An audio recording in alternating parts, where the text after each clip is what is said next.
વિશાલ Dikshita second marriage anniversary એ નિમિત્તે તમને બંનેને ખૂબ અભિનંદન. વિશાલ ક્યાં ગયો? વિશાલ દીક્ષિતા એક જ દીકરો મહારાજ, એક જ દીકરી એ તો કલ્યાણ મહારાજ ના બાપુજી વખતનો સત્સંગ. વીરા કાકાની હાથ લખી. કલ્યાણ મહારાજના બાપુજી એટલે સાતરાથી મળીને આપણા બધા કન્સ્ટ્રક્શનના કામોમાં કલર કામ માટે કલ્યાણ મહારાજને લઈ આવે. કલ્યાણ મહારાજ હોંશે હોંશે કામ કરતા. એ વારસો કલ્યાણ મહારાજના બાપુજીનો એ વારસો કલ્યાણ મહારાજે રાખ્યો. ના વિશાલને દીક્ષિતા છે. સારા ઘરે તું પરણીને આવી, પૂર્વની ભગવાનની કૃપા પાત્ર હોઈશ, સત્સંગીના ઘરે અને આવવાનું મળ્યું. કલ્યાણ મહારાજને સાવિત્રીબેનને બંને બહુ પ્રેમાળ છે. તને દીકરી તરીકે રાખે છે, એવી સેવા તું કરજે એમની પણ. હા, તું સેવા કરે એવું છે, કારણ કે એ વિશાલને પગે લાગી. તારા સંસ્કાર જ કહે છે કે તું સારા ઘરના સારા સંસ્કાર લઈને આવેલી દીકરી છો, પણ ભક્તિ કરજો. અઠવાડિક સત્સંગ સભામાં તમે નિયમિત હાજરી આપો છો. એટલે કાલે મારા અનાયાસ આવવાનું થયું. આ બંને જણ કરતા પૂજામાં આવજો. જરૂર આવી અમારે કલ્યાણ મહારાજ એમને સેવાનું કામ આપતું ને કહ્યું છે. કહ્યું તમને કોને કહ્યું?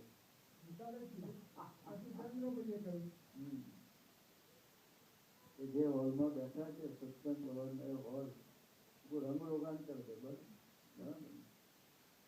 થોડા વઘરાડા ડાઘા પડે ને આપણે જે સત્સંગ કરીએ, ભક્તિ કરીએ, આન પણ સારું હોય તો આનંદ આવે છે. અને રંગરોગાન કરવાનું કામ કલ્યાણ મહારાજનું છે. ભગવાન આપણું રંગરોગાન કરે. ભગવાનના કાર્યમાં તમે જો દિલથી ભક્તિ કરો તો ભગવાનની પ્રસન્નતા પ્રાપ્ત થાય. જીવનમાં ન ઓગળે એવા નકારાત્મક ભાવ આપણા ઓગળી જાય. અને માણસને સુખી કરવામાં જો કોઈ પણ આડું આવતું હોય, આનંદ મેળવવામાં કોઈ પણ આડું આવતું હોય, તો બહારની કોઈ વસ્તુને આડી નથી આવતી. અંદર રહેલો નકારાત્મક ભાવ, નેગેટિવ મેન્ટલ એટીટ્યુડ, એટલે બીજા ઉપર નો દોષ જોવાનો, બીજા ઉપર ઢોળી દેવાનું, આ બધા જે માણસના સ્વભાવ છે એને દુઃખી થાય. સ્વામિનારાયણ ભગવાન કે ભગવાન મળે, સંત મળે, તમારી પાસે માગવાનો એક જ કે તમે રાજી થાવ એવા અમે બનીએ. કેવા?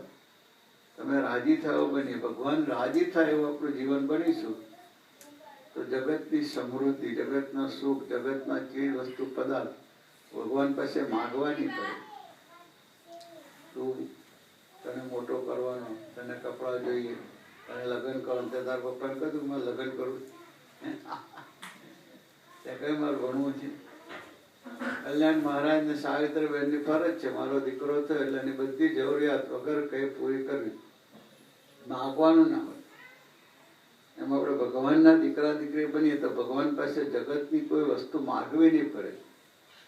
પણ એ દીકરા બનવા માટે આપણે આલોચ રાખવાની.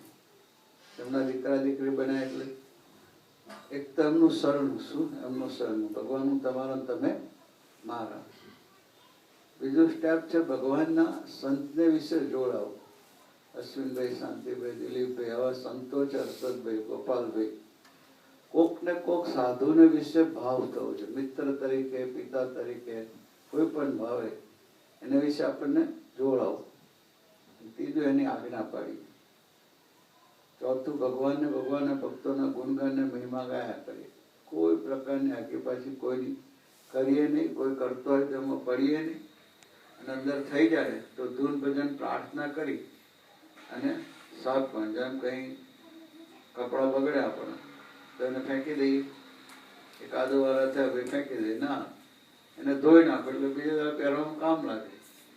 ભગવાન રાજી ના થયું, બોલાય ગયો, વર્તાયું હોય તો દુઃખે નહીં થવાનું, પણ ધૂન કરવાની. શું કરવાની? ધૂન કરવાની. સ્વામિનારાયણ સ્વામિનારાયણ સ્વામિનારાયણ સ્વામી, તો પાછું ક્યોર થઈ જાય. અને સંકલ્પ કરવાનો, ફરીથી ભૂલ ના કરું એવું મારી જાગ્રતતા અપાવે છે. આટલું જીવનમાં કર્યા કરશો તો ભગવાન બધું જ સુખ આપશે. કોઈ બાકી નહીં રાખે. માગવું નહીં પડે, ધન શોધવું નહીં પડે, ભગવાન હમેથી આપશે. પણ સેવા કરજો. ભગવાનનો આશરો થયો તો 3 વસ્તુ ખાસ પણ કથા વાર્તા. શું?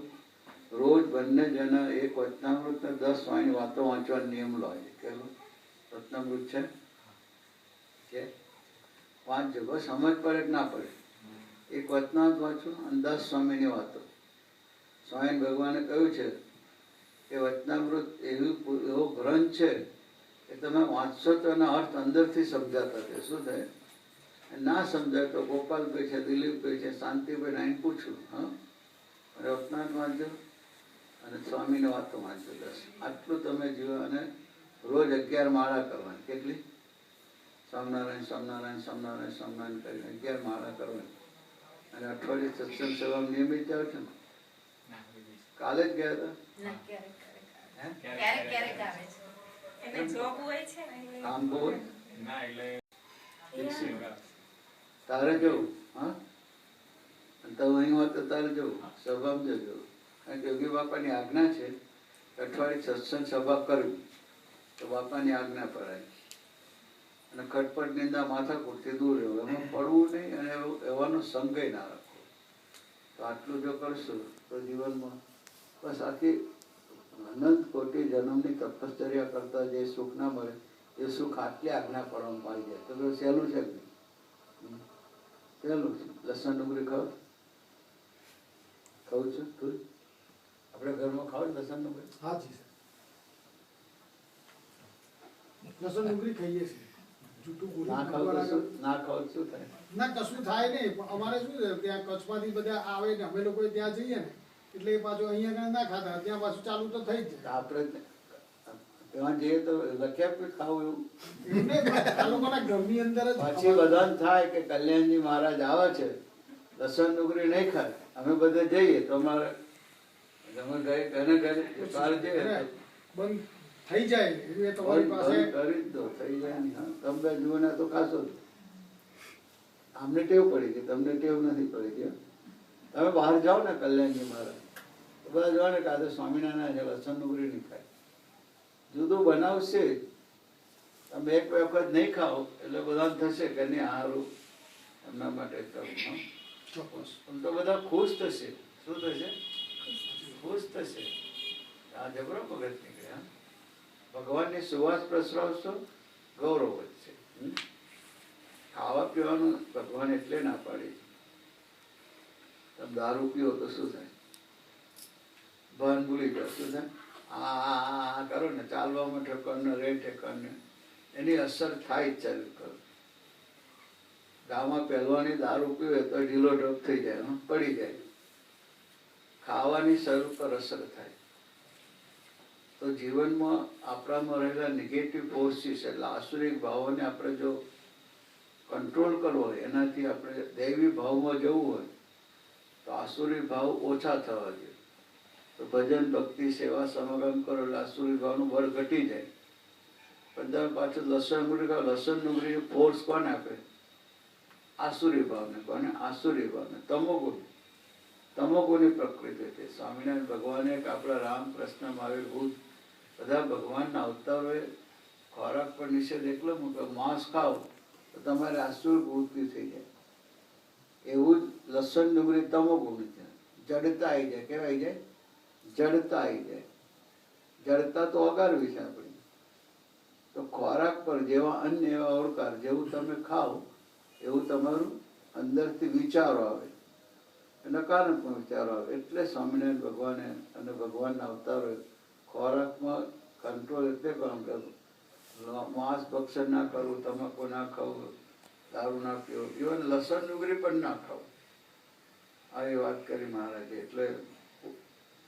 એટલે બંધ કરવાનું કહ્યું. જૈનો, વૈષ્ણવ અને સ્વામિનારાયણ સંપ્રદાયમાં ન પર નિષેધ છે. અને એને લઈને તમારામાં દેવત્વ વધશે. શું વધશે? દેવત્વ ભાવ વધશે. દેવત્વ ભાવ એ જ માણસના અંદરથી આનંદ, સુખ ને શાંતિ આપે છે. તો એ વધારવા માટે ના પાડી. આટલું જીવનમાં રાખશો ને ભજન કઈ પણ થાય તો પ્રાર્થના કરવી. શું કરવી? સવારમાં સોમનારાયણ સોમનારાયણ સોમનારાયણ સોમનારાયણ સોમનારાયણ સોમનારાયણ 10 મિનિટ ધૂન કરીને 11 માળા કરવી તારે જઈશ તો ભગવાન હાથે રહેશે. તારે બધી જ રીતે રક્ષા કરશે. તને અહીંયામાં આનંદ વધશે. તો બેવ જણા કલ્યાણ મહારાજનો વારસો હવાયો કરીને રાખો. સાવિત્રીબેનને બંનેની સેવા કરજો, ભક્તિ કરજો અને સત્સંગ ચાલતો જ રહે એવું તમારું જીવન બની રહે. દિલીપભાઈ, ગોપાલભાઈ, શાંતિભાઈ, અશ્વિનભાઈ આવા સંતોને પૂછીને કરવું. કંઈ પણ હોય તો એમને પૂછવું, એમને મળવું, કહેવું એ જે કહે, પણ આપણે સત્પુરુષને કહીએ એટલે આપણે ખાલી થઈ ગયા. એટલે બેવજનનું ખૂબ સુખી બની રહો. તમારું લગ્ન જીવન બીજું વર્ષ થયું પણ રોજ ને દિવસે દિવસે અરસપરસ પ્રેમ વધતો જાય, આનંદ વધતો જાય, સુખ શાંતિને આનંદ વધતો જાય અને જીવનની ધન્યતાનો પૂરો આનંદ ઉઠતા કરે એવું તમારું લગ્ન જીવન બની રહે. અને કલ્યાણજી મહારાજને સાવિત્રીબેનને પણ તમારાથી ખૂબ સંતોષ, આનંદ, શાંતિ મળે એવા તમે બનો. અને કલ્યાણજી મહારાજને સાવિત્રીબેન પણ અમારા બાપુના રાઈટ હેન્ડ. જયેન્દ્રભાઈ સાથે ખરેખર એ ચીમનભાઈ, હરિભાઈ, કોઠારી સાહેબ, સુભાષભાઈ, પેલા દિનુભાઈ આ બધા જોઈએ તો આખી ટીમ સરસ છે. તો આખું ઘર અક્ષરધામનું બની રહે. પેલી દીકરી પણ ગઈ છે પણ કેટલી સત્સંગમાં એનો ભાવ છે. એટલે ત્યાં મળે ને ભજન સંધ્યામાં આવે એટલે તમે દીકરા દીકરાનો વારસો આવો કે બહુ મોટું કામ કર્યું. હવે આટલો તમે થોડો આગળ જાઓ, એને નહીં ચોક્કસ ત્યાંથી આપણે આગળ જવું જીવનમાં. એ પ્રભુ વર્તવાનું બળ આપે. છને કરતા વિશેષ સુખી બનાવી પ્રભુચરને ગુરુચરને પ્રાર્થનાઓ. જય સ્વામિનારાયણ.